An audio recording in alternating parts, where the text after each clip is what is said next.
Assalamualaikum. Today we will discuss about the ECG conventions and components of ECG. ECG conventions में हम देखेंगे कि ECG paper कैसा होता है, पेपर की स्पीड क्या होती है, पेपर के अंदर जो लार्ज बॉक्सेस हैं वो क्या इंडिकेट करते हैं और स्मॉल बॉक्सेस क्या इंडिकेट करते हैं, हार्ट रेट को कैसे कैलकुलेट किया जाता है, हार्ट रेट कैलकुलेट करने के कितने मेथड्स हैं, and after that we will also see in this video about the components of the ECG कि ECG के ऊपर आपको कौन सा पैटर्न, करेक्टरिस्टिक पैटर्न कौन सा नज़र आता है, उस पैटर्न में वेव्स कितनी होती हैं, उस पैटर्न में सेगमेंट्स कितने होते हैं और उस पैटर्न में इंटरवल्स कितने होते हैं और वो किस चीज़ को इंडिकेट करते हैं, वो नॉर्मली कैसे होते हैं। एंड ऑब्वियसली जब आपको उनका नॉर्मल शेप पता होगी तो आप किसी भी एबनॉर्मेलिटी को भी ईजिली रूल आउट कर सकते हैं।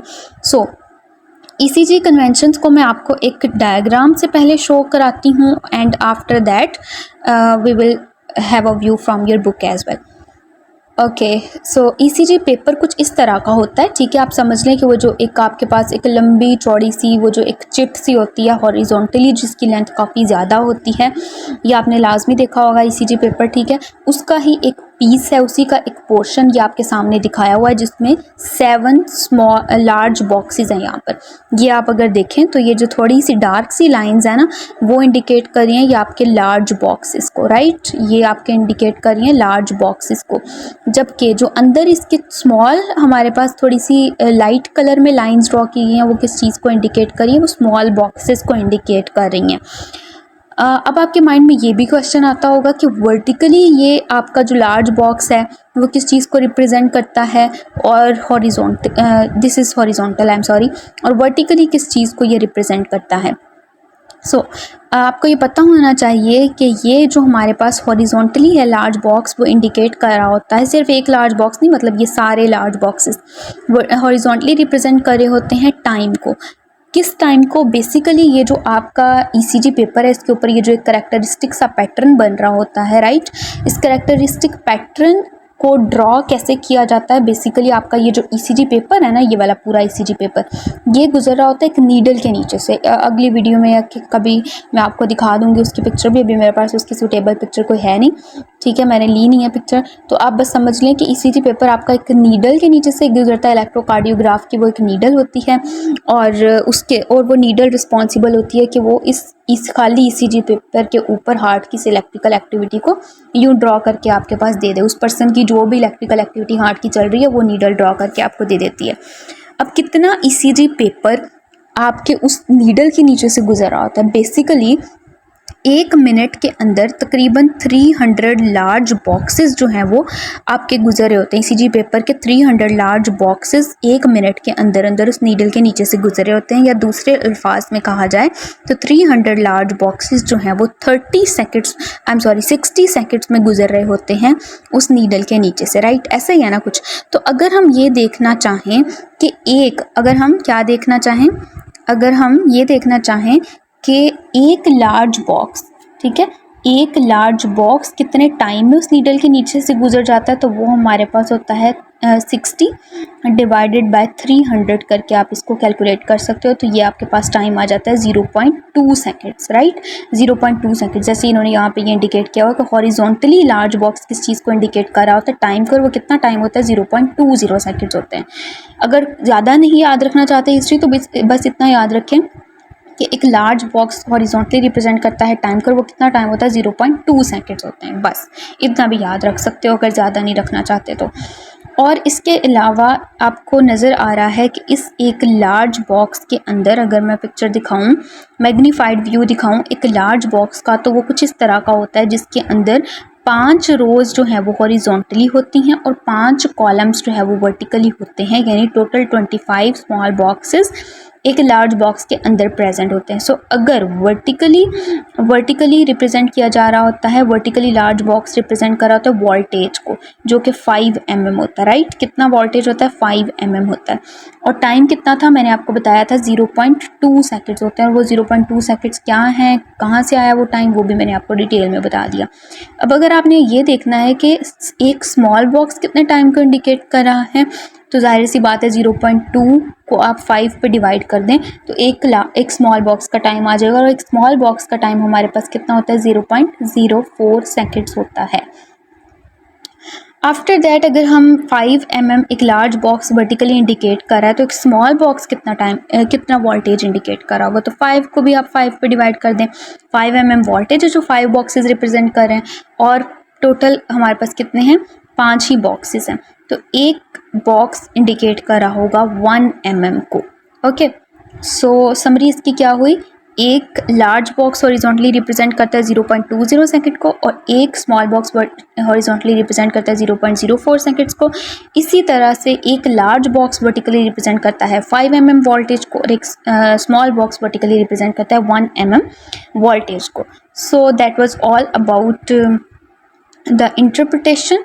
Okay, and after that heart rate को कैलकुलेट करने से पहले मैं थोड़ा सा आपको इस पिक्चर को थोड़ा सा एलेबोरेट कर दूं। इसमें अगर आप देखें तो हमारे पास एक पी वेव है सबसे पहले, जो कि आप बचपन से पढ़ते आ रहे हैं। आई डोंट थिंक सो कि मुझे ज़्यादा इस पर टाइम लगाने की ज़रूरत है। And after that comes this Q wave आती है, उसके बाद फिर हमारे पास आर वेव आती है, फिर हमारे पास एस वेव आती है, और उसके बाद हमारे पास ये टी वेव आ जाती है। अब ये वेव्स किस किस चीज़ को इंडिकेट कर रहे होते हैं, पहले हम इसी को देख लेते हैं, फिर मैं आपको कैलकुलेट करना टाइमली बताऊंगी।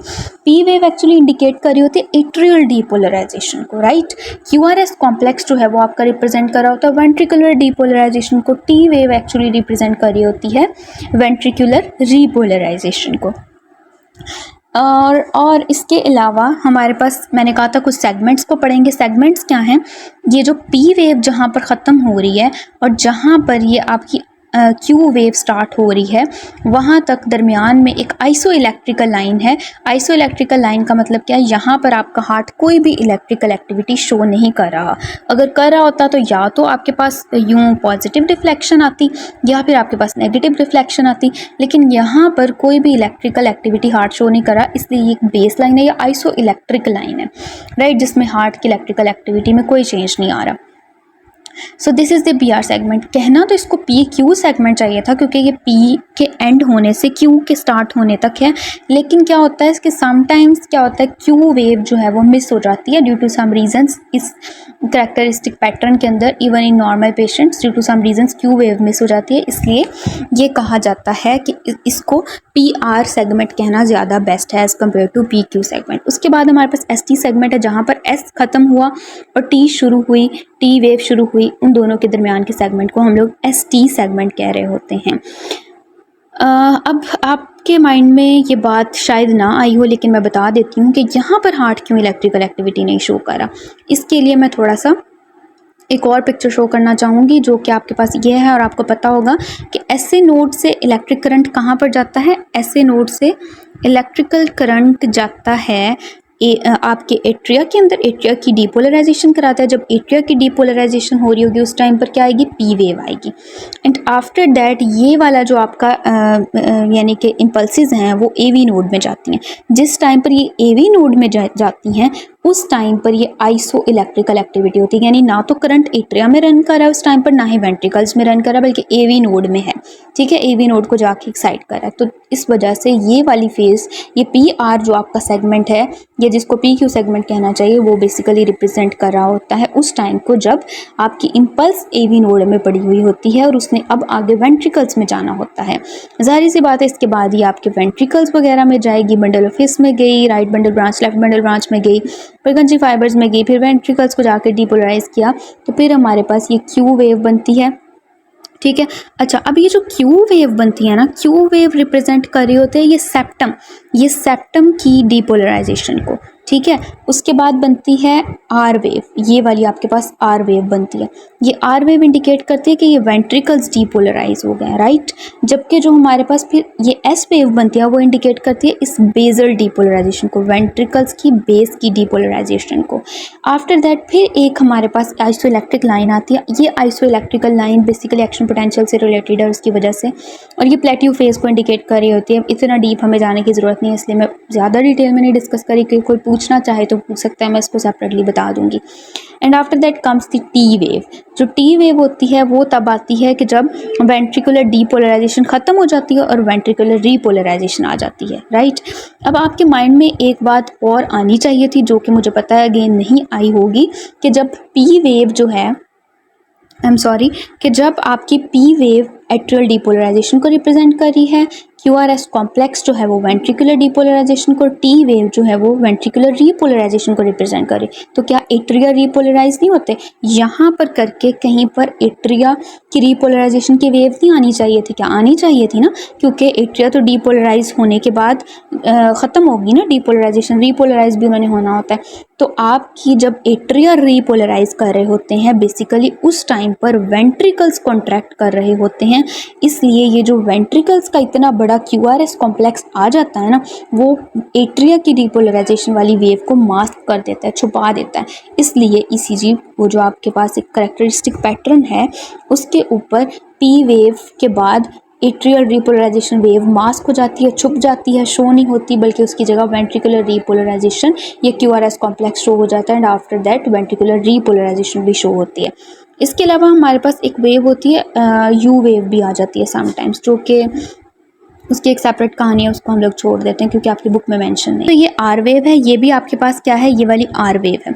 आपने करना ये होता है कि इन दो R वेव्स के दरमियान यानी R इंटरवल के दरमियान जितने भी लार्ज बॉक्सेस आ रहे हैं उनको कैलकुलेट कर लेना है, आपने काउंट कर लेना है 1 2 3 और ये तकरीबन 4 बन गए।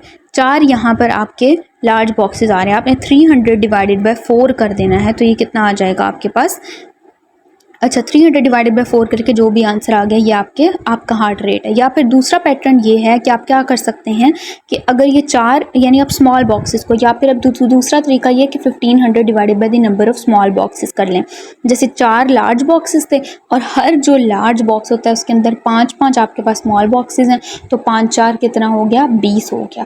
तो इस तरह से आप जितना भी यहाँ पर आएगा बीट्स पर मिनट वो आपका इंडिकेट कर रहे होंगे हार्ट रेट को। जी तो मैंने अभी कैलकुलेट किया है, तो ये आ रहा है 75। 300 डिवाइडेड बाय कितना करना था हमने, 300 डिवाइडेड बाय 4 करना था, ठीक है, यानी 300 divided by number of large boxes कर लो, ठीक है, या फिर 1500 divided by number of small boxes कर लो, राइट। सो तो हमारे पास आंसर यहाँ पर क्या आ जाएगा, दोनों के केस में आंसर, जैसे यहाँ पर लार्ज बॉक्सेस 4 थे और स्मॉल बॉक्सेस कितने 20 थे, तो दोनों को कैलकुलेट करके आंसर कितना आ रहा है 75 बीट्स पर मिनट आ रहा है। दोनों तरीक़ों से आप कर सकते हो। इसके अलावा मेरे पास एक दो और मेथड्स भी हैं, ठीक है, कि QRS कॉम्प्लेक्स मल्टीप्लाइड बाय 6 कर लो, लेकिन वो इतना एक्यूरेट मेथड नहीं है, इसलिए बेहतर है कि आप उसकी तरफ ना जाएं। इसके अलावा एक और भी मेथड है, लेकिन आपकी बुक में क्योंकि ये 2 मेंशन है तो मैं यही 2 बता रही हूँ, ठीक है। अगर कोई और उस मेथड के बारे में भी कोई और पूछना चाहे तो कमेंट्स में पूछ सकता है, मैं उसको बता दूँगी, क्योंकि वीडियो ज़्यादा ये लेंथी हो जाएगी, ठीक है।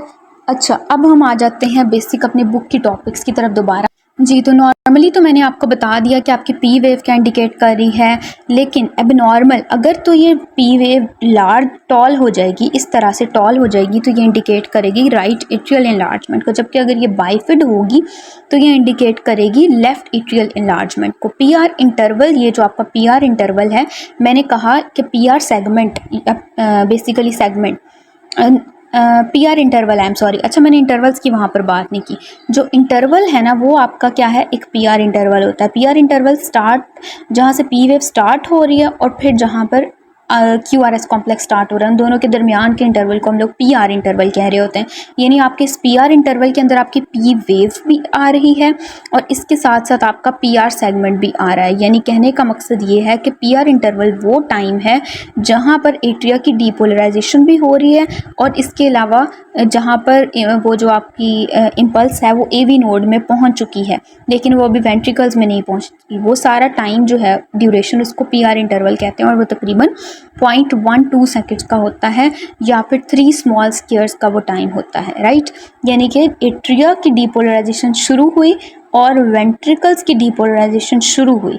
Onset of atrial depolarisation, onset of ventricular depolarization is PR interval basically and it is 0.12 seconds and और अगर ये prolong हो जाए, यानी इस टाइम से ये प्रोलॉन्ग हो जाए, या इतने स्मॉल स्क्वायर से ज़्यादा टाइम ले ले, तो इट इंडिकेट्स कंडक्शन ब्लॉक और ये शॉर्टनड होता है WPW सिंड्रोम के अंदर। WPW syndrome is Wolff something, इस तरह का कुछ इसका नाम था, खैर ये नेक्स्ट आएगा टॉपिक, तो हम लोग इसको वुल्फ पार्किंसन वाइट सिंड्रोम है, ठीक है। नेक्स्ट ये आपके चैप्टर में डिटेल में आ जाएगा। उसके बाद आ जाता है QRS कॉम्प्लेक्स, जो कि वेंट्रिकुलर डीपोलराइजेशन को इंडिकेट करता है। ये भी 0.12 सेकंड्स का होता है या फिर 3 स्मॉल स्क्वायर्स का होता है। और अगर ये से ज़्यादा हो जाए तो ये इंडिकेट करता है कि वेंट्रिकल्स यानी वो बंडल ऑफ फिश में कोई मसला है, या आपके परकंजी फाइबर्स में कोई मसला है, राइट बंडल ब्रांच या लेफ्ट बंडल ब्रांच में कोई मसला है, या वेंट्रिकुलर कंडक्शन प्रॉब्लम है यानी, तो वो इंडिकेट करता है अगर ये टाइम ड्यूरेशन से ज़्यादा हो जाए। ST सेगमेंट आ जाता है। फिर ये वाला सेगमेंट हमारे पास ये क्या है, QRS कॉम्प्लेक्स और T वेव को कनेक्ट कर रहा होता है, यानी जहाँ पर वेंट्रिकुलर डीपोलराइजेशन एंड होती है और जहाँ पर वेंट्रिकुलर रीपोलराइजेशन स्टार्ट होती है, उसके दरमियान मैंने कहा था ना प्लेट्यू का फेज़ है, उस ड्यूरेशन को ST सेगमेंट इंडिकेट कर रहा होता है। और अगर तो आपका ये ST सेगमेंट जो है वो एलिवेटेड है, किसी पर्सन के अंदर इस तरह से एलिवेटेड है, तो ये किस चीज़ को इंडिकेट करेगा, ये MI को इंडिकेट करेगा, पेरिकार्डाइटिस वगैरह को इंडिकेट करेगा। और अगर ये डिप्रेस्ड है, नीचे को है, तो ये इंडिकेट करेगा अगेन MI और इस्कीमिया वगैरह को। T वेव वेंट्रिकुलर रीपोलराइजेशन को इंडिकेट कर रही होती है। और अगर T वेव एलिवेटेड आ जाए तो ये हाइपरकैलीमिया को इंडिकेट करती है। और अगर T वेव इन्वर्टेड आ जाए यानी ये नीचे को इन्वर्टेड आ जाए तो फिर ये इंडिकेट करती है हाइपोकैलीमिया को, राइट। सो ये आपके पास कुछ मेथड्स से, मेरे पास और भी है कुछ नॉलेज शेयर करने को, लेकिन क्योंकि आपकी बुक के अंदर इतना लिखा हुआ, स्टूडेंट्स कहते हैं कि हमें ज़्यादा नॉलेज पसंद नहीं है, बुक से हटकर नॉलेज पसंद नहीं है, इसलिए मैं सिर्फ इतना ही पढ़ा रही हूँ। अगर कोई कुछ और पूछना चाहे तो more than welcome, I will tell them separately. Thank you very much.